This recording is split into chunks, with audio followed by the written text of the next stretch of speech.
Bonjour à tous, c'est Magiskaiser. Je vous retrouve pour une nouvelle vidéo de présentation de deck, avec cette fois-ci le deck Druid Mull. Alors la particularité d'un deck Mull est donc de faire piocher son adversaire afin qu'il ait 10 cartes en main, et le faire piocher encore davantage pour pouvoir détruire les prochaines cartes qu'il piochera. Le deck Druid Mull a en plus une bonne gestion du terrain, et de la pioche de l'adversaire afin de le forcer à la fatigue, une fois son deck vidé. Tout d'abord, voyons donc les cartes essentielles pour la pioche. Nous avons donc les acclimatations, qui détruit un serviteur et fait piocher 2 cartes à l'adversaire. Les épées dansantes, qui une fois détruites font piocher une carte à notre adversaire. Les oracles froids de lumière, pour que chaque joueur puisse piocher 2 cartes. Ensuite, nous avons les seigneurs de la mort, qui eux, une fois qu'ils sont détruits, placent une créature de l'adversaire de son deck sur son terrain. Et ensuite, les sylveniers du bosquet, avec un choix des armes, donne un cristal de mana à chaque joueur, ou fait piocher une carte justement à chaque joueur. Donc dans ce cas-là, comme c'est un deck Druid Mull, on va faire piocher une carte à chaque joueur. Ensuite, c'était les cartes donc pour piocher. Nous avons aussi donc des cartes pour contrôle, avec 2 colères, qui infligent 3 points de dégâts à un serviteur ou 1 point à un serviteur, et donc fait piocher une carte. Ensuite, nous avons les balayages, qui inflige 4 points de dégâts à un adversaire et 1 de dégâts à tous les autres. Une combo que j'aime bien dans ce deck, c'est graines de poison avec météore. Donc les graines de poison vont remplacer tous les monstres sur le terrain par des tréants, 2 points attaque, 2 points de vie. Même les nôtres, donc tout ce qu'il y a sur le terrain. Et le météore, infligé avec en choix des armes, inflige 5 points de dégâts à un serviteur, ou 2 points de dégâts à tous les serviteurs. Tous les serviteurs adverses, bien sûr. Donc dans ce cas-là, on va choisir 2 points de dégâts à tous les serviteurs adverses, pour détruire toutes les créatures transformées en 2-2, pour pouvoir les détruire.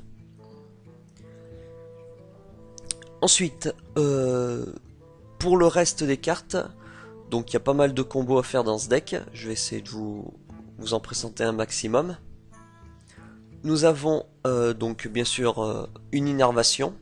Je n'en joue qu'une seule parce que on va avoir beaucoup de cartes coûtant 3 points de mana, 4. Donc nos grosses cartes, on n'a pas besoin de les jouer rapidement en début de partie. Ensuite, nous avons un rugissement sauvage pour pouvoir finir un adversaire ou gérer un peu plus le board avec nos créatures, mais généralement c'est pour finir l'adversaire et terminer la game si on n'arrive pas à le terminer avec la meule.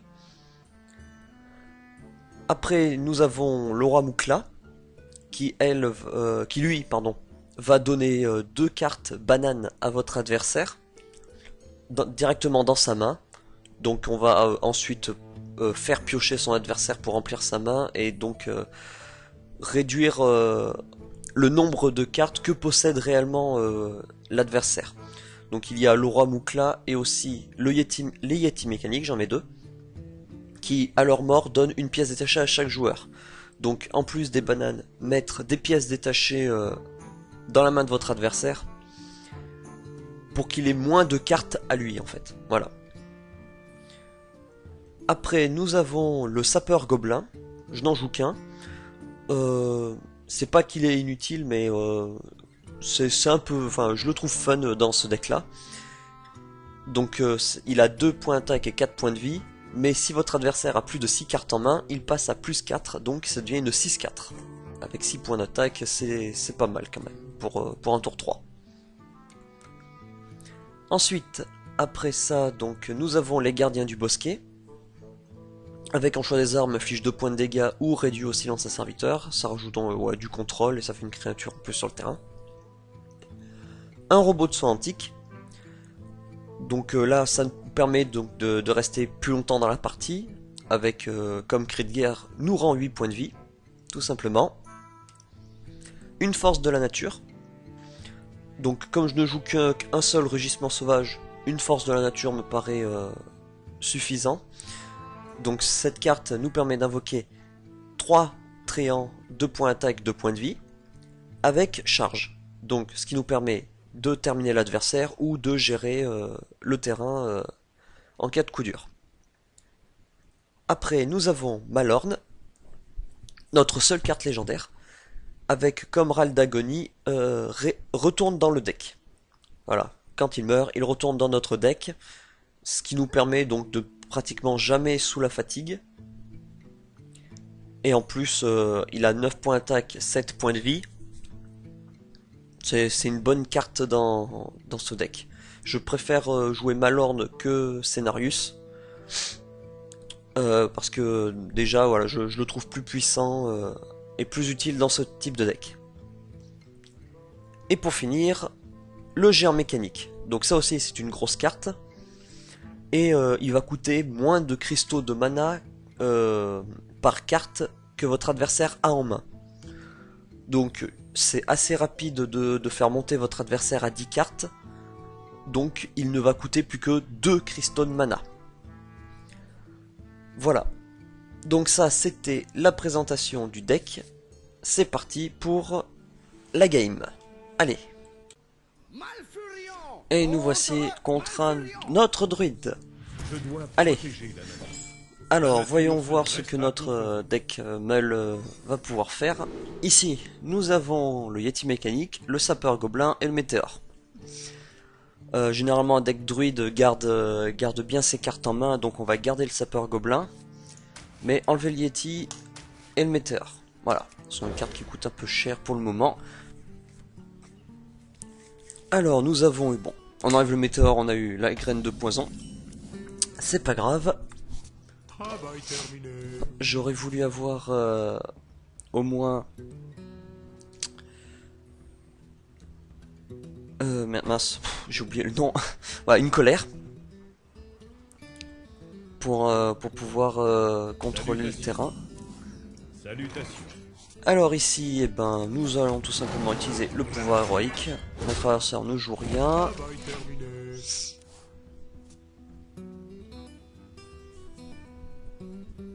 Voilà, donc notre adversaire a...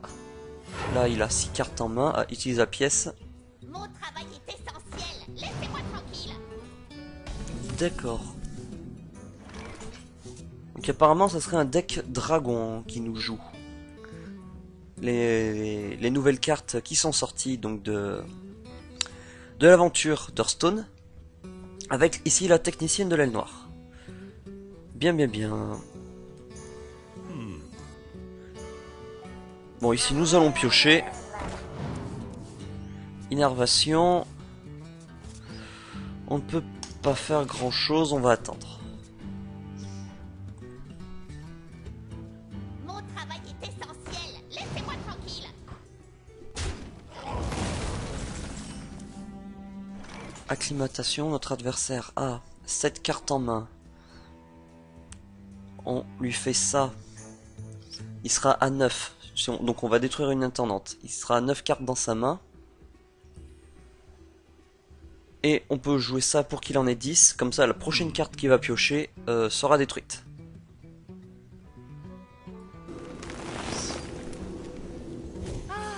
Voilà. Hop. Donc on détruit son monstre. Il pioche 2 cartes. Ici, on pioche une tous les deux. Et fin du tour. Voilà, donc la prochaine carte est détruite. Une druidesse de la flamme. Ensuite, peut-être qu'il va traîner notre créature, taper dedans, et ensuite le finir. Ah, non, pas du tout. Donc, bah, il va infliger un point, peut-être pour piocher. Non. Non, il inflige 3. Un dragon affamé. Quelqu'un est blessé. Ce qui nous donne une créature à 1 point de mana. Ici, nous avons la claire du comté du Nord.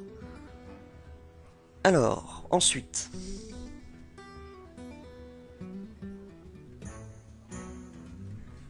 Ici, nous pouvons faire peut-être une graine de poison.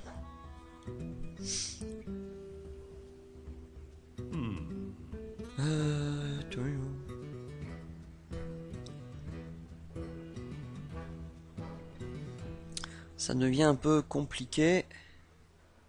Si on fait graine de poison, il nous reste un. Après, voilà, on peut pas utiliser le météore. On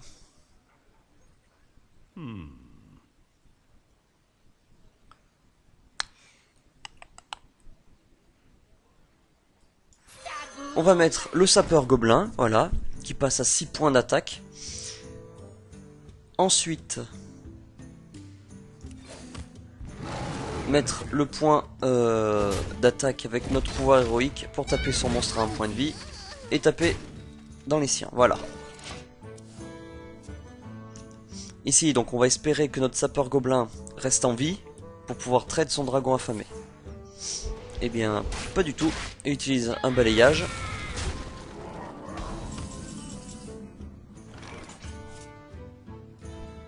Notre adversaire a toujours 7 cartes en main.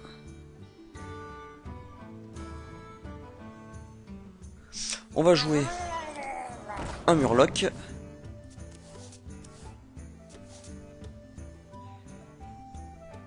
Notre adversaire a 9 cartes en main. On va lui détruire son dragon. Voilà, pour qu'il pioche une nouvelle et détruise une nouvelle carte. Et pour finir, mettre notre pouvoir héroïque et taper dans les points de vie. Voilà. Ma main est déjà pleine. Voilà, bah il perd en plus une croissance sauvage. On est bien là, on est pas mal. Ah bah, il utilise une croissance sauvage qu'il avait déjà en main. Druidesse de la flamme. Notre adversaire a 8 cartes en main. On va pouvoir jouer le roi Moukla pour mettre 2 bananes dans la main. Et ensuite...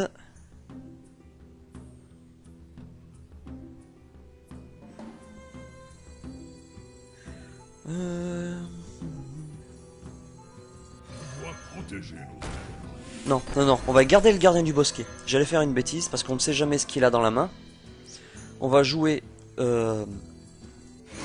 les épées dansantes. Et taper dans les points de vie. Voilà. Notre adversaire se détruit encore une carte, le rugissement sauvage.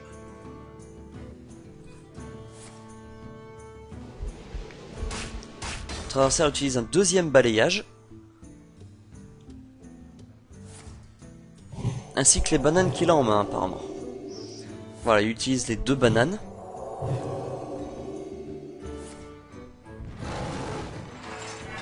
Et là, il va taper un maximum de cartes.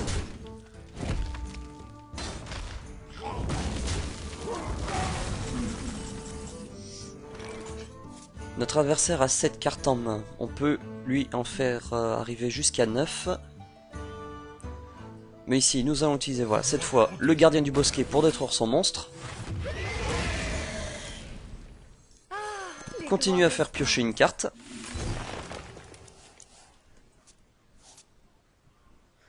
Et taper dans les points de vie. Voilà. Prochain tour, si notre adversaire joue pas mal de monstres, nous avons la combo graine de poison et météore.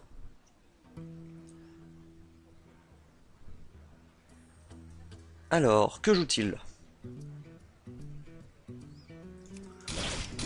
Nous on va jouer avec le laser. Et hop. Un crash vase. Et un rugissement sauvage. Donc là il va vouloir attaquer. C'est un peu stupide de sa part vu que le rugissement sauvage coûte 3. Il aurait pu simplement utiliser son pouvoir héroïque et taper dans le monstre qui vient de cibler. Bon, tant mieux pour nous, hein. Alors, ici.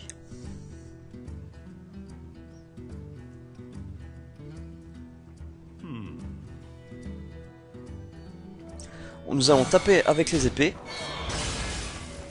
Finir le crash vase avec une colère. Notre deuxième météore, c'est bien. poser le Yeti, détruire son monstre, et continuer à taper dans ses points de vie. Oups, voilà. Et on peut terminer notre tour. Un dragon affamé. Je détiens la puissance. Et corrupteur de l'aile noire. Notre adversaire a bien géré. Et bien ici, avons-nous le kill? Je pense, parce que Rugissement Sauvage nous donne donc 2 points d'attaque à tout le monde. Donc ça fait 2 et 4, 6 et 6, 12. Et plus le dragon faucon que nous avons qui peut attaquer 2 fois, nous avons gagné.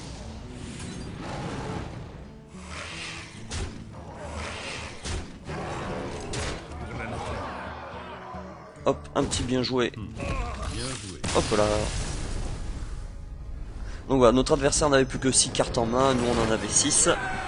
Ça s'est plutôt bien passé. Et voilà pour le deck Druid Mull. Comme d'habitude, je vous mets en description la decklist ainsi qu'un récapitulatif de tous les combos que possède ce deck. Et sur ce, à la prochaine et bon jeu à tous.